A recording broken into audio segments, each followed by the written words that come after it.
Well, today we're going to talk about a technique that's called parallel octaves. And this is a really cool, interesting ukulele-based technique. And before I talk much about it, I'm just going to do a little bit of it for you. And you'll notice what essentially it is an opportunity to strum a solo. So instead of just playing single notes one at a time, you can do something like this.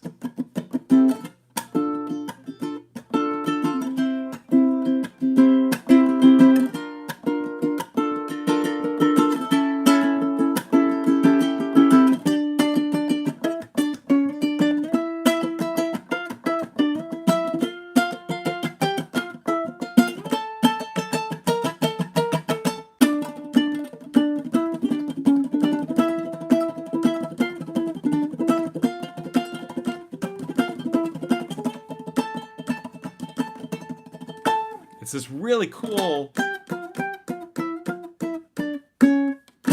way to get this really unique sound to the ukulele. You'll notice players like Jake Shimabukuro and Aldrin Guerrero use this technique a lot to add a lot of flair to their playing. And so today we're going to learn two different ways to do this technique. Funny enough, one of them I learned by watching Jake Shimabukuro. The other I learned by watching Aldrin teach his sort of method. So what it essentially is playing just the C string and the A string together and muting the G and the E as you're going through. And this is easier said than done, but with practice, you absolutely can get it. The first way we're going to learn it is what I call the Jake method, just because this is how I learned it watching Jake Shimabukuro play. What you do is you take your index finger and you place it on the second fret of the C string. Now, right now, we're just going to do an octave on this D note. So we'll be able to move it, but just for now, we're going to start right here. So we got that index finger there. And then we're going to take our pinky finger and place it on the fifth fret of the A string. And you'll notice that if you just play those two notes, they are the same exact note, both a D note. That's what we call an octave. Now, here's the tricky part. We need to compress these fingers so that we get a tone on them. But if we just do that, obviously, while it kind of does sound cool having the open E and the open A on some notes, it really doesn't. So we need to make sure that we're muting those two strings.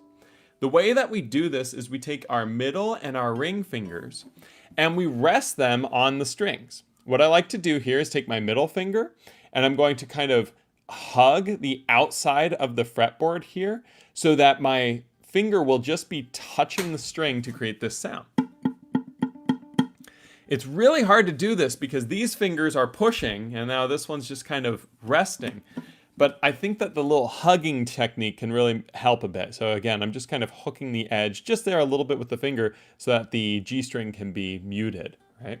My fingers are pretty long, so you'll notice I come up quite a bit with it, with that little hug. Yours might be a little bit more narrow. Totally fine. Now the other trick here is we have to mute the E string. And there's two different ways that I like to mute the E string within this one technique. The first is I take my ring finger and I just set it on the E string, about at the fourth fret, or right kind of between the third and the fourth. This is really hard to do because, just like Zil said in chat, getting the pressure right on this it's something else. This takes a lot of practice. But the good news is it works. The practice works. Sometimes you practice something and you feel like you never make progress. With this, after a few sessions, it really starts to get more comfortable. It just feels impossible at first. But that ring finger there is just touching the E string, not compressing it, just touching it, while this one is sort of hugging it. Now, the other thing that I like to do is take my index finger, and you see how the index finger is only playing the C string? Well, I like to kind of collapse it just a little bit. So it's still compressing the E string, or C string, excuse me, but now on the E string, it's just kind of lightly touching that string, which provides kind of another source of the muting between the ring finger and the index. Really fine, interesting balance here, right? But when you get that and you can hold these two fingers in position and you get these two nice and soft, that's when you get this sort of sound.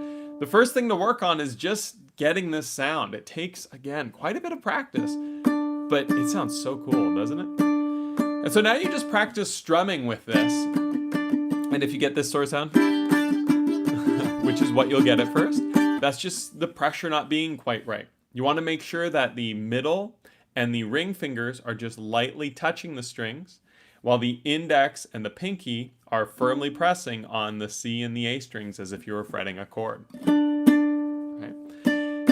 So this is a way to strum those kind of individual notes in octave. We call it parallel octaves because as we play this and as we move this, we're moving an octave in parallel. In traditional Western harmony, you're actually taught that you're not supposed to use parallel octaves or parallel fifths, which just means when you're playing an interval and you're kind of moving it up and down in different ways, or I guess it would be more of that. But the point is, traditional Western harmony is not very relevant to modern music and what we love for sound. So it's kind of cool to break the rules of, of 17th century music. But anyways, I digress, or 16th century more. But when we're looking at this technique, the parallel octave is just going to be moving. So what you can practice is any sort of scale or movement, and as long as you know what the note is either on your C string or your A string, because again, they're going to be the same thing, and you have that 2 fret distance. You see how it's the 2 to the 5 here. There's 2 frets in between, right? It's 3 frets apart, 2 frets in between. As long as you have that, it doesn't matter as you move up. So just for fun, using this technique, don't worry, we'll learn the other technique today too. But using this D note, now let's move it up 2 frets to the E. Same deal. You might get this sound. That's okay. It's just getting that pressure. Move it up 1 more fret to an F, so that's 5 and 8. Now let's move it way up the fretboard. Let's go up to 9 and 12. Now, why am I moving all the way up here? Well, turns out this right here, this distance, the physical distance between this index finger and this pinky finger is much less here than it was down here, right? I mean, I don't have a ruler with me, but this is greater than this. So one of the great challenges with this technique is as you get comfortable with it, you also need to get comfortable kind of moving your fingers apart or together, depending on if you're going up the neck where it gets tighter or down the neck where it gets looser. And this is what makes this technique really difficult to traverse quickly, but also one that rewards practice. You'll notice I'm saying that a lot today. This is a tricky technique, but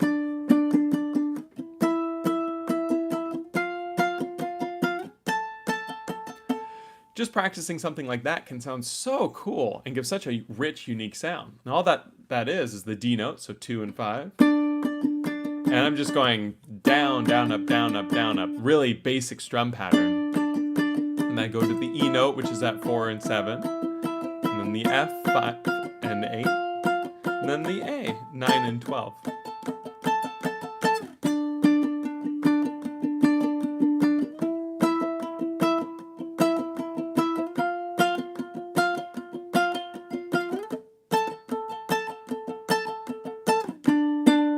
Pretty cool, right?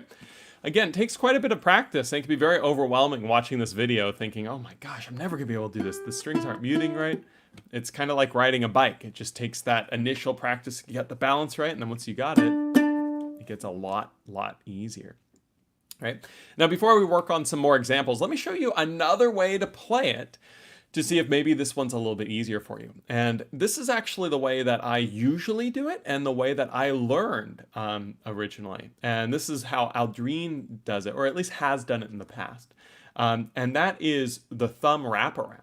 So what we do is we place the fingers in the exact same positions we were before with the index and pinky fingers. They go in the same place. Then your middle and your ring fingers are both going to lightly touch the E string, just like this, right? So 2 fingers just lightly touching. And then you take your thumb and you bring it up and you hook it around and touch that G string like this. So it's almost like a Jimi Hendrix type thing, right? With the thumb reach around. It's funny because I get students asking all the time if they should, reach around their thumb to play a chord like a D chord or something like that. And I pretty much always say no, but this is always the exception to that. And we're not fretting with it. We are muting that string. This technique tends to work better for people with really large hands, which, funny enough, I have big hands. I can palm a basketball. Aldrin Guerrero has bigger hands than I do, and I stand quite a bit taller than him. That's, big hands can definitely make some things much, much easier on the ukulele, other things more difficult, like scrunching them all in here like this. So for people with bigger hands, I do recommend trying this thumb over technique because it just can be a little bit easier to get consistency with. And if I were performing this technique, this is absolutely what I would do because I'm just a little bit more comfortable with it. For most people, though, this method is more effective just because the thumb reaching around, if your hand isn't very big, can just be a big strain. But worth it to try both of these methods and kind of figure out what it is you like and what works. You also might find that the one that you thought you loved after some practice ended up being the one you don't love. And so remain flexible, practice both, and see, which one works over time. But now, using either of these techniques, what I mentioned before is that this really works well to kind of play scales or individual notes. One of my favorite exercises with this, and this uses a little bit of music theory, is to play chords as individual notes with it. So one of my favorite songs to play with soloing and stuff, is the tune Body Surfing. And I actually really like to play it in the key of D minor. And so just to start here, we're going to just talk about a D minor chord, right? D minor, you don't even need to know how to play a D minor right now. All that we're going to do is analyze the notes of a D minor, which are D, F, and A. D, F, and A make a D minor chord. Now you might be thinking, where am I going with this? Well, if I play a D note on my C string and put on the parallel octave, sounds like this. Now the next note of the chord was an F, right? So I'm going to play this note for a little bit, and then I'm going to go to the F note, which is going to be D, E, F. And then from there I'm going to go to the A note, which is going to be F, G, A. That's going to be at 9 and 12. Now the reason for this is if you imagine that we're jamming or something, and somebody's just playing a D minor chord. So if you know how to play D minor and you can strum along with this, feel free. And now what I'm going to do is solo.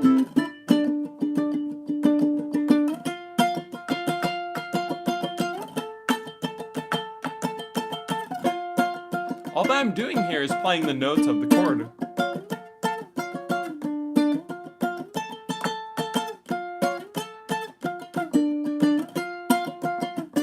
And you can hear that actually sounds pretty cool, doesn't it? It's a really rich, interesting sound for just being two notes, so really one note as an octave.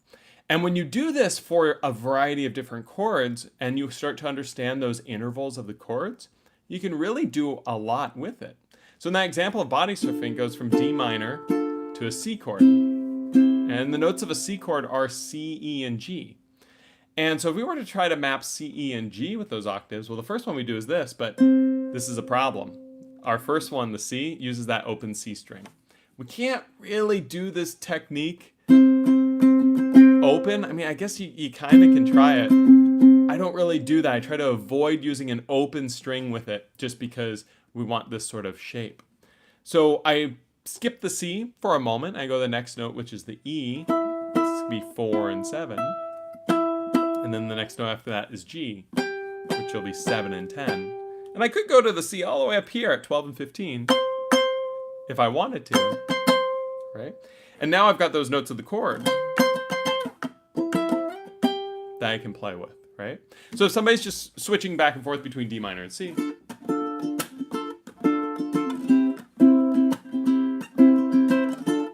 just going between a D minor chord and a C chord. Here's the solo.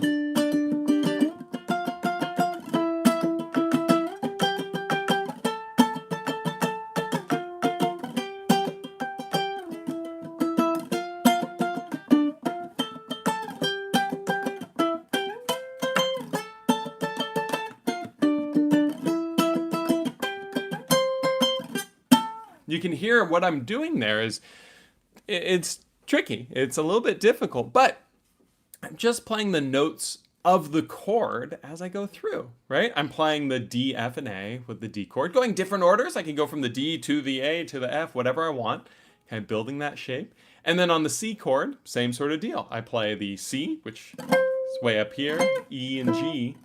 It doesn't really matter the order I do, right?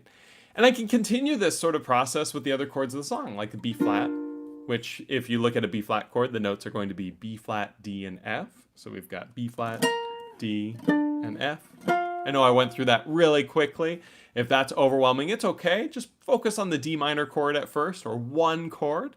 But you can continue to build these sort of skeletal features. And then the last chord is an A, so I've got my A, C sharp, and E.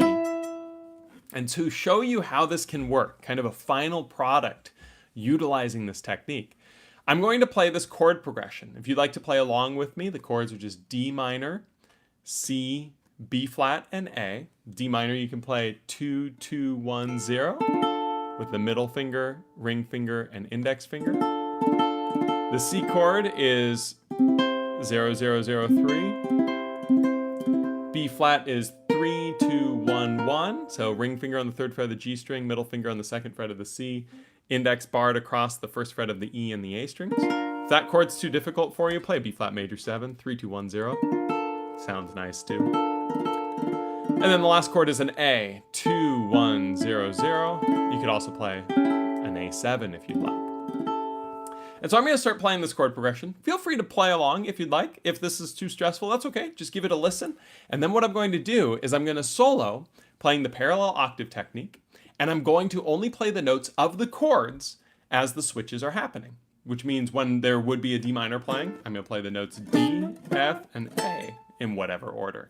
C will be C, E, and G. So on and so forth. So it sounds something like this. 2, 1, 2, 3, 4.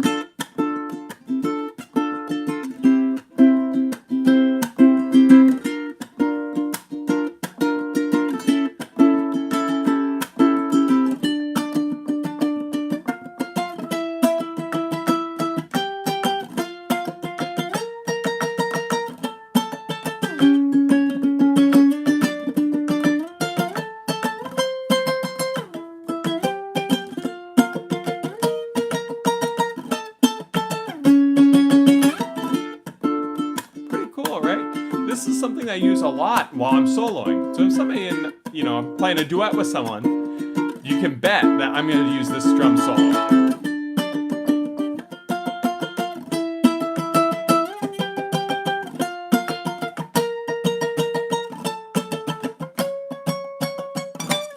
And then from here, when you get comfortable playing just the notes of the chords, you can then kind of learn the scale, go between the notes of the scale and the notes of the chords, and you get some really, really cool sounds, which might sound something like this.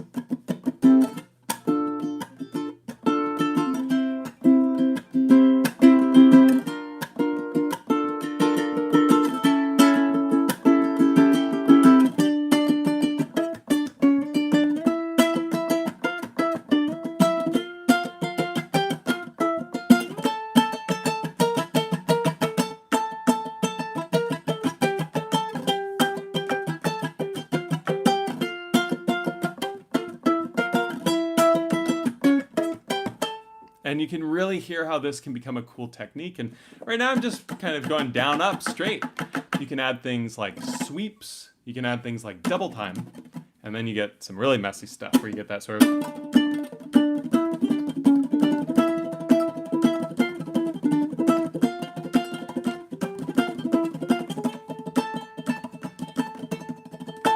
Man, it's too early for that. It's 9 a.m. Need more coffee, but you get the gist of it.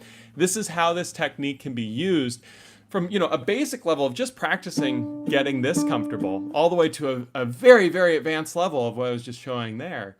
But it's all kind of there for you, right? So if you know how to strum, whatever techniques you already know how to do strumming, once you get comfortable muting these strings, you can start to use them. And that's what makes this technique so flexible and cool, is it kind of scales with your ability to play.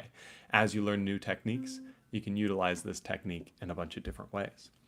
So I'm going to open it up to any questions that people may have now. There are a couple of questions in the chat. It looks like Zil says, tricky to get the pressure right. Yeah, so when we're fretting this, it's really hard at first. It's like It's kind of like doing this or something along those lines. It just doesn't feel right. But with practice, it will get more comfortable, just like riding a bike. At first it feels impossible in balance, then you kind of get it.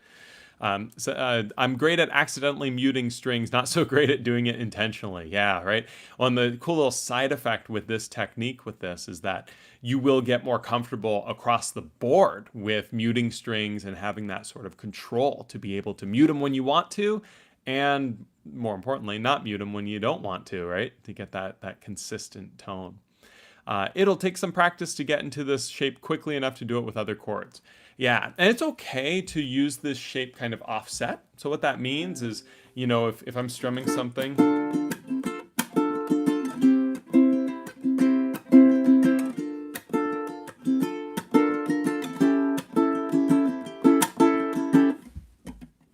I'm not starting yet, right?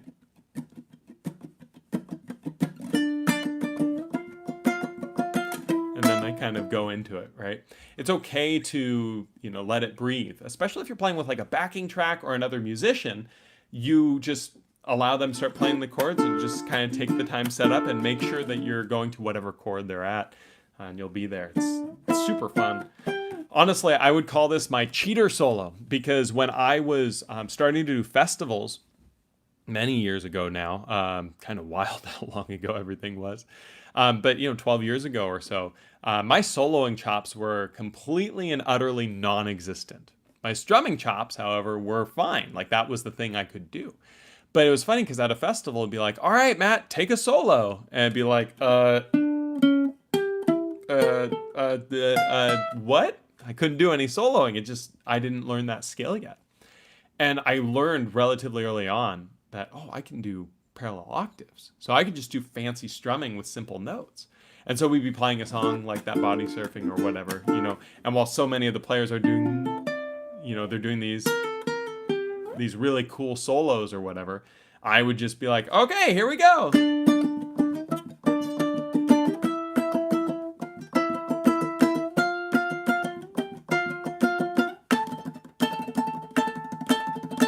And let the right hand kind of do the soloing while the left hand's playing something relatively basic. When I say basic, I'm not saying that this technique is really easy, right? But playing just two notes is much easier for me at that time than trying to do a big old solo. So let's see if there are any other questions. If you're watching this as a recording, we always make a post on Rock Class 101 about whatever the live lesson is for the month. And this is featured in the forum by Drew. And so if you ever have a question that you want answered when you're unable to make this live stream, you can leave that in the forums. I didn't see any questions when I checked earlier, but I just want to double check here to make sure there was no questions from previous live lessons either. Nope, looks like it's just Drew's post, which is awesome. And so, yeah, again, if you're watching this as a recording and you'd like to see your question answered, be sure to check out that forum post. Right now, the lessons are on Saturdays, but we will be changing that time beginning in September. So next month in August will be the last Saturday morning live lesson. We'll have a new time that we'll be announcing beginning in September as my kid starts kindergarten and stuff, which is just wild. Looks like Zil says, cool technique. I agree. It's one of my favorites to do on the ukulele. It's just so much fun. And it really can be used in a lot of different skill levels. What I mean by that is when you get it down, you could just do down, down, up, up, down, up. And it sounds good. Especially when you have some movement.